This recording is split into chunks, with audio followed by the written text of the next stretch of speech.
આજનું ઉખાણું સાંભળવું ને દરેકને? એવું તે શું છે જેને સૂરજ પણ સૂકવી શકતો નથી? ચાલો ઊંચી આંગળી કરો આવડે. બોલો પૂજાબેન. નદી. ના, નદી જવાબ નહીં આવે. પાણી. પાણી પણ જવાબ નહીં આવે. શ્રદ્ધાબેન. દરિયો પણ જવાબ નહીં આવે. બાજુમાં બેન.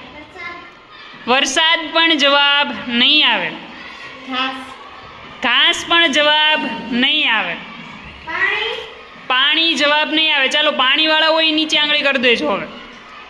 ચાલો બોલો ભાઈ. જીભ. જીભ પણ જવાબ નહીં આવે. નદી. નદી પણ જવાબ નહીં આવે. પાછળ. હા, પરસેવો. ચાલો શું જવાબ આવશે? પરસેવો જવાબ આવશે.